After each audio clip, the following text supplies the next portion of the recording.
Welcome to my new segment called Neurodivergence in New Media, highlighting all of your favorite neurodivergent characters.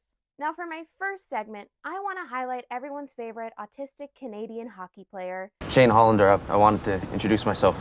First and foremost, one of the things I notice that happens most often is Shane's inability to keep eye contact. If you watch the show, most of the time he is staring at their lips or directly between their eyes, never making quite full contact because it can be extremely overstimulating for anyone with any sensory issues, notwithstanding autism, to stare at someone directly in their eyes while they talk. So when Shane is standing, if you take a look at him, in most of the situations, he is with his hands in his pocket or holding a drink. My favorite is when he's introducing Ilya to his new home in the bedroom, as well as the first time he meets him and when he tells his parents that he's gay. Now, this may seem innocuous, but it's actually a form of self soothing because it takes away one component of the social situation, aka using your hands.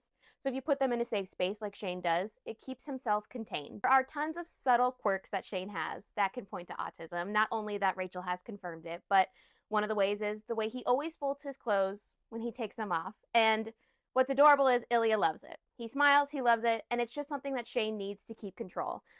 A great example of an autistic meltdown that maybe you didn't totally clock is the tuna melt scene. It may seem like Shane is being rude because he left after such an intimate moment, but he has lost total and complete control over the entire situation. A, staying over at Ilya's house has never happened before. B, he's wearing Ilya's clothes. C, he made him a tuna melt, which is probably not part of his macrobiotic diet, but he's a kind, sweet boy who wants to please him. Now, a lot of autistic individuals have something called flight mode. It is where you literally yeet yourself out of whatever situation has completely ungrounded you. And Shane, most likely, his flight mode activated when Ilya finally said his name. So he had to get out of there. Now, we can't talk about Shane without Ilya and how much Ilya loves and accepts him. And what I think one of the reasons are that Shane absolutely adores Ilya is there is no subtext with him. Very rarely is Ilya subversive or trying to trip up Shane. He is very straightforward, which I think is part of the language barrier, but also is just who he is.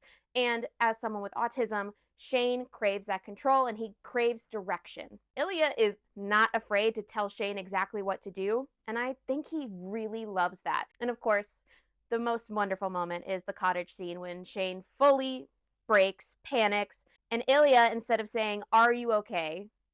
he's there saying, "We are okay." He's telling him, "We are going to be fine. I am here. Your parents are here. We are going to be okay."